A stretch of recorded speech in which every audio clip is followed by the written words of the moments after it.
মই জুবিন গাৰ্গৰ অন্তিম যাত্ৰাৰ বিষয়ে আলোচনা কৰাৰ আগতে দুই তিনিটা যি ৰুটিন কেবিনেট ডিচিশ্যন হৈছে তাৰ বিষয়ে আপোনালোকক জনাব খুজিছোঁ। আজি কেবিনেটে শাৰদীয় দুৰ্গা পূজা উপলক্ষে অসম চাহ নিগমৰ শ্ৰমিক কৰ্মচাৰীসকলক 20% বোনাছ দিবৰ বাবে সিদ্ধান্ত গ্ৰহণ কৰিছে।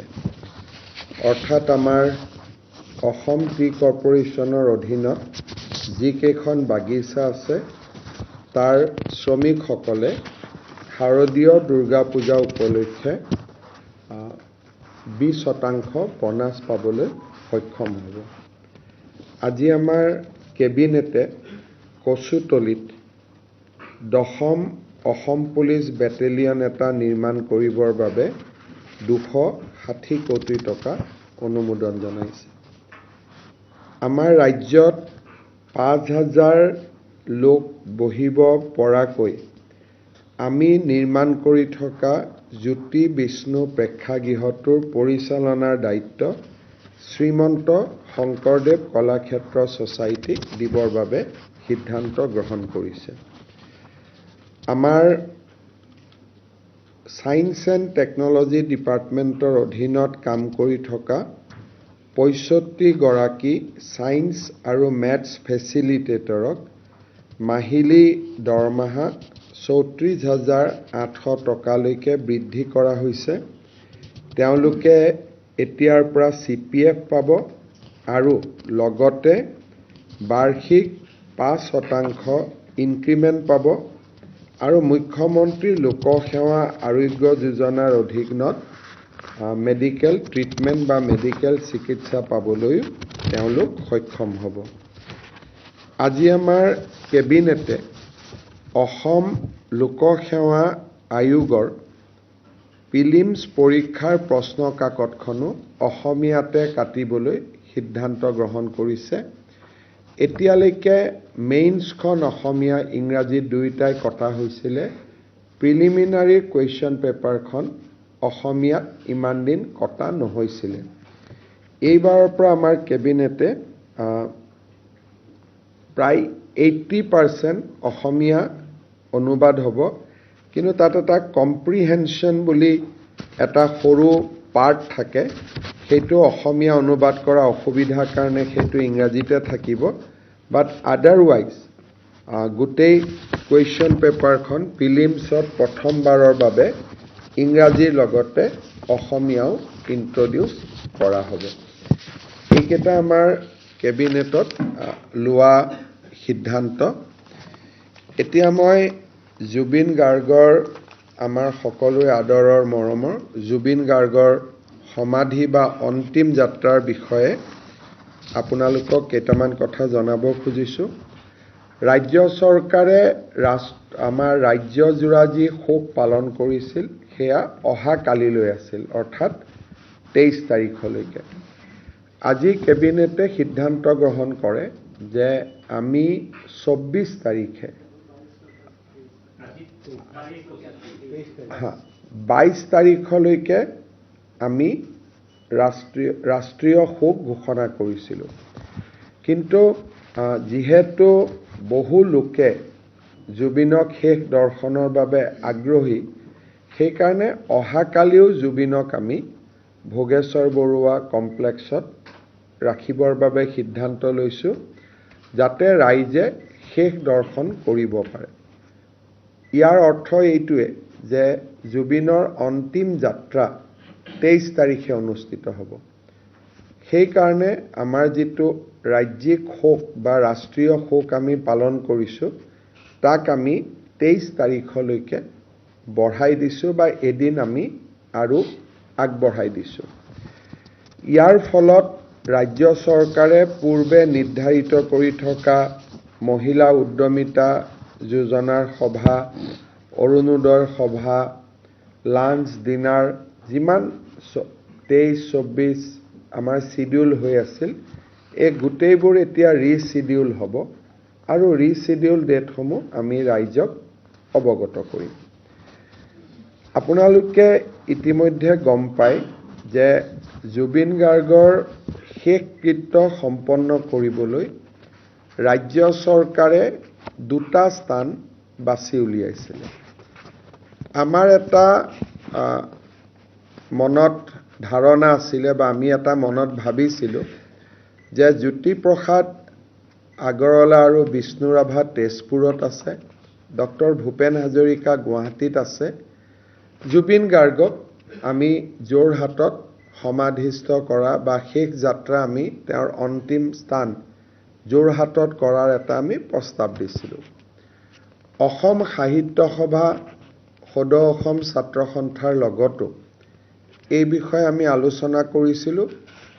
অসম সাহিত্য সভাই আমাৰ প্ৰস্তাৱক সমৰ্থন দিছিলে। সদৌ অসম ছাত্ৰ সন্থাৰ প্ৰতিনিধি মণ্ডলে যোৱাকালি জুবিন গাৰ্গৰ সহধৰ্মিনী গৰিমা গাৰ্গ আৰু তেওঁৰ ভনীয়েকক সাক্ষাৎ কৰিছিল আৰু তেওঁলোকে কৈছিলে যে জুবিনক যোৰহাটত লৈ যাব নালাগে, কাৰণ আমি কোনোবা দিনা বাৰ্ষিকী পতা, মাহেকী জুবিনক যদি চাব খোজোঁ, আমি গুৱাহাটীৰ পৰা যোৰহাটত গৈ থাকিব নোৱাৰিম। তেওঁলোকে আৰু কৈছিলে যে জুবিনৰ দেউতাকৰ বয়স 80+ আৰু বিভিন্ন ধৰণে ৰোগত আক্ৰান্ত হৈ আছে। যোৰহাটলৈকে তেখেতক অন্ত্যেষ্টিক্ৰিয়াৰ যিটো অনুষ্ঠান হ'ব তালৈকে লৈ যাবৰ বাবে স্বাস্থ্যই অনুমতি নিদিব। এই বিষয়ে সদৌ অসম ছাত্ৰ সন্থাই ৰাজহুৱাভাৱেও প্ৰকাশ কৰে। তথাপিতো যোৱাকালিও আমাৰ মন্ত্ৰী ৰণোজ পেগু ডাঙৰীয়া আৰু বিমল বৰা ডাঙৰীয়া এই বিষয়ে আলোচনা কৰিবলৈ জুবিন গাৰ্গৰ পৰিয়ালৰ ওচৰত গৈছিলে আৰু তেওঁলোকে তেওঁলোকৰ ব্যক্তিগত অসুবিধাৰ কথা আমাক জনাইছিলে আৰু ৰাজ্য চৰকাৰক তেওঁলোকে গুৱাহাটীৰ আশে-পাশে এটা স্থানত জুবিনৰ অন্তিম যাত্ৰা বা অন্তিম সংস্কাৰ কৰিবলৈ আহ্বান জনাইছিলে। আজি আমি ৰাতিপুৱা মই দিল্লীৰ পৰা আহোঁ, পোনে আমি যোৰাবাটলৈকে যাওঁ। যোৰাবাটৰ পাহাৰখন পাৰ হোৱাৰ লগে লগে দিচাং ৰিজৰ্ট বুলি এখন ৰিজৰ্ট আছে। নেশ্যনেল হাইৱেৰ ফাৰ্ষ্ট ব্লক, অৰ্থাৎ হাইৱেটোৰ গাতে লাগি থকা অসম চৰকাৰৰ চৰকাৰী মাটি তাতে 10 বিঘা আমি পাওঁ আৰু মাটিডোখৰত স্থানীয় ৰাইজে এখন আমাৰ নাৰ্চাৰী, সৰুকৈ এটা জেগাত তেওঁলোকে শ্মশান এখনো পাতি থৈছিলে আৰু নাৰ্চাৰীও পাতি থৈ দিছিলে আৰু মেক্সিমাম জেগা খালী আছিলে। এতিয়া আমি এই 10 বিঘা মাটিকে আমি ডেভেলপ কৰাৰ কাৰণে আগবাঢ়িছোঁ আৰু ৰাইজে স্ব-ইচ্ছাই তেওঁলোকে কৈছে যে আমাক নালাগে, মাটিখিনি তেওঁলোকেও নিজে এৰি দিছে আৰু তেওঁলোকে আমাক কৈছে যে আমি গোটেইখিনি জুবিন গাৰ্গৰ কাৰণে আমি এৰি দিম। আমাৰ অম্বৰীজ হোটেলৰ স্বত্বাধিকাৰী পুষ্পেন্দু বৰাৰো অকণমান তাতে মাটি আছিলে, তেখেতেও মাটিডোখৰ জুবিনৰ সমাধিৰ কাৰণে আমাক এৰি দিবৰ কাৰণে বা এৰি দিম বুলি আমাক জনায়। আপোনালোকে জানে যে ডক্টৰ ভূপেন হাজৰিকাৰ সমাধি 5.5 বিঘা মাটিত নিৰ্মাণ কৰা হৈছিলে। জুবিনৰ কাৰণে আমি প্ৰায় 10 বিঘা মাটি তাতে পাওঁ আৰু আপাতত দৃষ্টিত মাটিডোখৰ দেখি ময়ো ভাবিছিলোঁ যে ঠিকে আছে। ইতিমধ্যে যোৰহাটৰ পৰাও যথেষ্ট দাবী আহি আছিলে যে যোৰহাটত নিব লাগে। সেই আজি পুনৰ এবাৰ মন্ত্ৰী ৰণোজ পেগু, মন্ত্ৰী কেশৱ মহন্ত আৰু মন্ত্ৰী বিমল বৰাই জুবিন গাৰ্গৰ পৰিয়ালক সাক্ষাৎ কৰে। জুবিন গাৰ্গৰ পৰিয়ালে আজিও আমাক স্পষ্ট কৰি দিয়ে যে তেওঁলোকে যিহেতু জুবিনে মেক্সিমাম সময় গুৱাহাটীত কটাইছিলে আৰু গুৱাহাটীতে তেওঁৰ ঘৰ আছিলে আৰু জুবিনৰ পৰিয়ালটোৱেও জুবিনক চাব যাব খুজিলে সোনকালে যাব পাৰিব, যোৰহাটত সময় লাগিব, দেউতাকৰ অসুখৰো কথা আছে। এই গোটেইখিনি কথা কৈ তেওঁলোকে অসম চৰকাৰক এই যোৰাবাটৰ কাষৰ দিচাং ৰেজৰ্টৰ মাটিখিনিতে জুবিনক সমাধিস্থ কৰিবলৈ অনুৰোধ জনায়।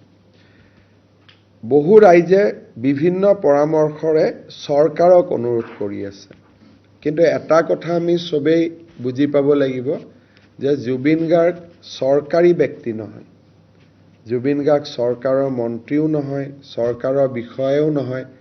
জুবিন আৰু জুবিনৰ পাৰ্থিৱ শৰীৰ এই গোটেইটো পত্নী বা পৰিয়ালেহে নিৰ্দেশ দিব লাগিব, তাত আমি নিজে কিবা এটা কৰাৰ অধিকাৰ নাই।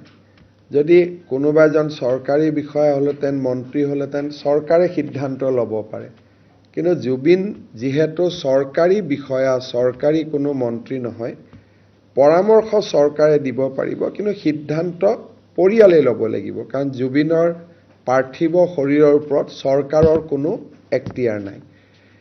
সেইবাবে যোৱা কালিৰ পৰা সকলোৱে আমাকো পৰামৰ্শ দিছিলে যে পত্নী আৰু পৰিয়ালৰ কথা মতেই আমি চলিব লাগে, নিজাকৈ আমি বিশেষ সিদ্ধান্ত ল'ব নালাগে।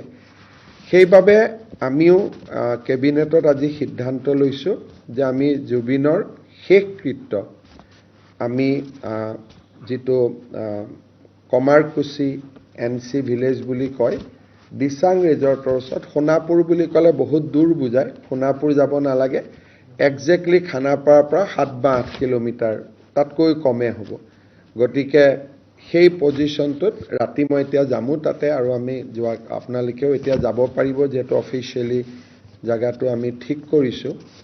শেষকৃত্য আমি তেখেতৰ তাতে সম্পন্ন কৰিম, আৰু জুবিনক সন্মান জনাই তাতে আমি এটা সমাধি ক্ষেত্ৰও আমি নিৰ্মাণ কৰিবৰ বাবে আজি কেবিনেটে সিদ্ধান্ত লৈছে, যে তাতে জুবিনৰ য'ত শেষকৃত্য সম্পন্ন হ'ব তাতে আমি সমাধি ক্ষেত্ৰখনো নিৰ্মাণ কৰিম।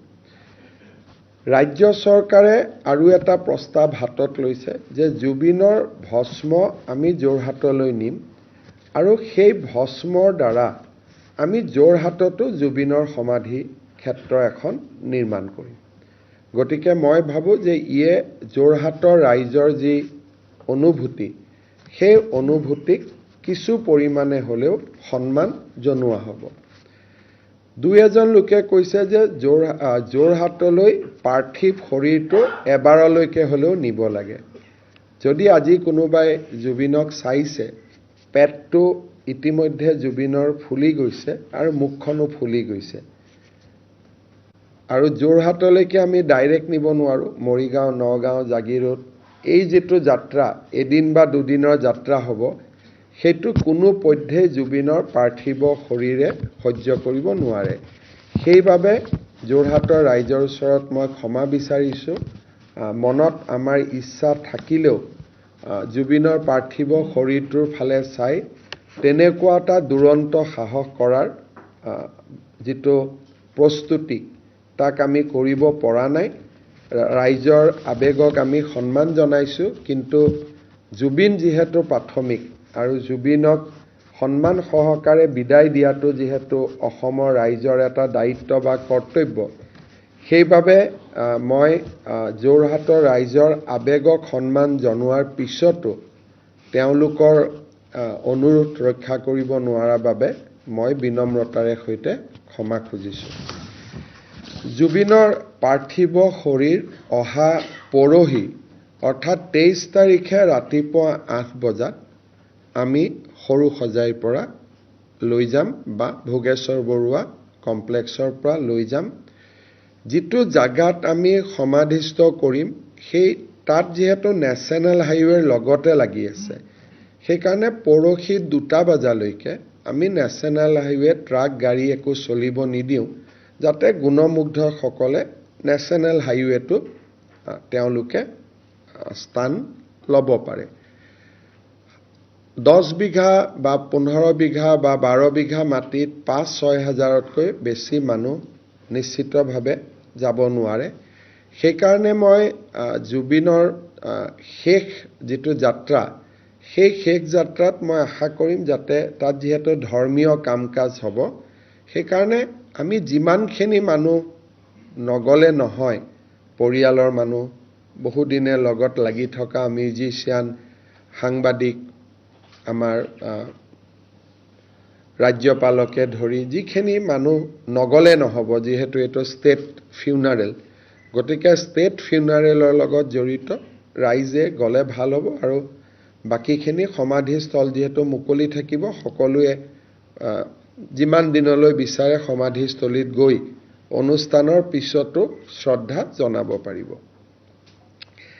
আজি আমাৰ ভোগেশ্বৰ বৰুৱা কমপ্লেক্সত মই পৰহি দিনাখনে কঠোৰ নিৰ্দেশ দিয়াৰ পিছতো পিছফালৰ গেট এখনেদি কিছু মন্ত্ৰী বিধায়ক মই তাতে যোৱা দেখা পাইছোঁ আৰু মই ভাবোঁ যে জুবিনৰ য'ত আমি জুবিনে বিশ্ৰাম লৈছে তাত এটা VIP কালচাৰ সৃষ্টি কৰিব নালাগে মই নিজেও যোৱা নাই কাৰণ জুবিনক শেষকৃত্য জনোৱাৰ অধিকাৰ তেওঁৰ গুণমুগ্ধসকলৰ আছে আৰু আমি দূৰৰ পৰাই জুবিনৰ বাবে প্ৰাৰ্থনা কৰিম কিন্তু যিসকলে জুবিনক চাবৰ কাৰণে লখিমপুৰ ডিব্ৰুগড়ৰ পৰা কষ্ট কৰি আহিছে কোনোবাই নিজৰ জমা থকা টকাকেইটা উলিয়াই আহিছে কোনোবাই কিবা এটা বিক্ৰী কৰি আহিছে তেওঁলোকে জুবিনক চোৱাৰ অধিকাৰটো প্ৰথমতে পাব লাগে সেইকাৰণে মই অলপ আগতে মুখ্য সচিবক নিৰ্দেশ দিছোঁ যে কোনোবা যদি মন্ত্ৰী বিধায়ক তাতে যায় দীঘলীয়া শাৰী পাতি যাব লাগিব কোনো পিছফালদি শ্বৰ্টকাট কৰি যোৱাৰ যিটো ব্যৱস্থা সেই ব্যৱস্থাটো অহাকালি মই নামানিম আৰু মই মুখ্য সচিবক কঠোৰভাৱে কৈছোঁ যে যোনেই নহওক কিয় সকলোৱে যদি মন্ত্ৰী বিধায়কো জুবিনক চাব খোজে তেওঁলোকে লাইনত থিয় হ'ব আৰু লাইনে যিমান দূৰলৈকে লৈ যাব সিমান দূৰলৈকে লৈ যাব আৰু এনেকুৱা কোনো কথা নাই যে যাবও লাগিব সকলোৱে জুবিনক নিজ নিজ স্থানতে শেষ যিটো সন্মান যাচিব পাৰে সমাধি হোৱাৰ পিছত সমাধিত গৈ সন্মান যাচিব পাৰে কিন্তু যিখিনি সাধাৰণ গুণমুগ্ধ ৰাইজ তেওঁলোকৰ কাৰণে আমি সমস্যাৰ সৃষ্টি কৰিব নালাগে এই দিশটোৰ প্ৰতিও আমি গুৰুত্ব দিছোঁ আপোনালোকে জানে যে ছিংগাপুৰত জুবিন গাৰ্গৰ এটা বিশেষ পৰিস্থিতিত মৃত্যু হয় আমাক ছিংগাপুৰ হাই কমিছনে জুবিন গাৰ্গৰ ডেথ চাৰ্টিফিকেটখন পঠাই দিছে আৰু ডেথৰ কাৰণ তেওঁলোকে ড্ৰাউনিং বুলি কৈছে but this is not post-mortem report post-mortem report is different and death certificate is different death certificate জুবিনৰ পৰলোক প্ৰাপ্তিৰ কাৰণ ড্ৰাউনিং বুলি কৈছে আৰু সেইকাৰণে যাতে সম্পূৰ্ণ জুবিনৰ গোটেই ব্যৱস্থাটোত সম্পূৰ্ণ পাৰদৰ্শিতা আৰু ট্ৰান্সপাৰেন্সি থাকে সেইবাবে হাই কমিছনে দিয়া ডেথ চাৰ্টিফিকেট তাৰপিছত ছিংগাপুৰ গভৰ্ণমেণ্টে দিয়া ডেথ চাৰ্টিফিকেট গোটেইখিনি মই আপোনালোকৰ বাবে আগবঢ়াই দিছোঁ আপোনালোকে এইখিনি নিজস্ব সংবাদ মাধ্যমত আপোনালোকে ৰাখিব পাৰিব বা ফাৰ্ডাৰ ৰেকৰ্ডৰ কাৰণে ৰাখিব পাৰিব আৰু আমি কাগজখিনি CIDকো পঠাই দিম মুখ্য সচিবে আমাৰ ছিংগাপুৰৰ এম্বেছেডৰ লগত যোগাযোগ কৰি আছে যে আমি কিমান সোনকালে পোষ্টমৰ্টেম ৰিপৰ্টখন আমি আনিব পাৰোঁ কাৰণ যিকোনো কথাত আগবাঢ়িবৰ কাৰণে PM report is very very important ভাৰতৰ গৃহমন্ত্ৰী অমিত শ্বাহ ডাঙৰীয়াই আজি মোক দুবাৰ তিনিবাৰ ফোন কৰি আছে জুবিনৰ শেষকৃত্য বা তাৰ গোটেই ব্যৱস্থাটো সম্পৰ্কত আমি লোৱা ব্যৱস্থাৰ সম্পৰ্কত তেওঁ